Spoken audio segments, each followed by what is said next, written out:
बिस्मिल्लाहिर्रहमानिर्रहीम। अस्सलाम वालेकुम। आप देख रहे हैं मेरे यूट्यूब चैनल इशल इस्लामिक वज़ाइफ एंड बयान। जैसा कि आपको पता है कि मेरे चैनल में मैं आपको वज़ाइफ भी बताती हूँ और बयानात भी।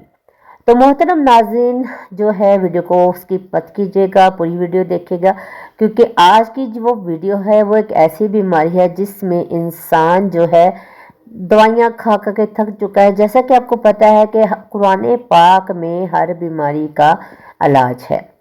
तो आज एक ऐसी सूरत आप सबके लिए लेके हाजिर हुई हूँ वजीफे के तौर पे, जिसको आप करेंगे तो इंशाल्लाह ताला अज़्वजल आपकी शुगर जो है, जिनकी हाई रहती है या लो हो जाती है, वो नॉर्मल में आ जाएगी। बहुत ही आसान वजीफ़ा है, जो कि छोटा सा वजीफ़ा है। करना आपने क्या है, अव्वलो आखिर 3 मरतबा दुरूद पाक आप कोई सा भी कर लीजिएगा और रात को सोने से पहले बिस्तर पर लेट जाएं।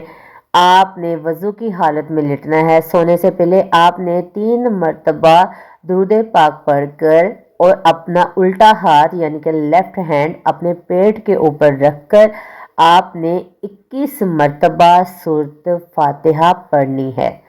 कितनी दफ़ा? 21 मरतबा सूरत फातिहा पढ़नी है और आखिर में आपने फिर 3 पाक दुरूद पाक पढ़ लेना है।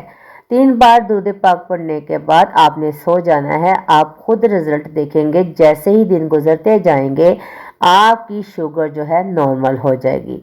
तो मोहतरम नाज़रीन, आप अपनी राय का इजहार कमेंट में ज़रूर कीजिएगा और आप ये भी बताइएगा कि आपको कौन कौन से वजीफ़े चाहिए जिनके बारे में मैं आपको मालूमात दे सकूं। और आपको वीडियो कैसी लगी कमेंट में ज़रूर बताइएगा। अपना रखिए ख्याल, मुझे दीजिए इजाज़त। और हाँ, हमारे चैनल इशल इस्लामिक वज़ाइफ एंड बयान को सब्सक्राइब करना मत भूलिएगा। मिलते हैं अपनी अगली वीडियो में। मुझे दीजिए इजाज़त। अल्लाह हाफिज़।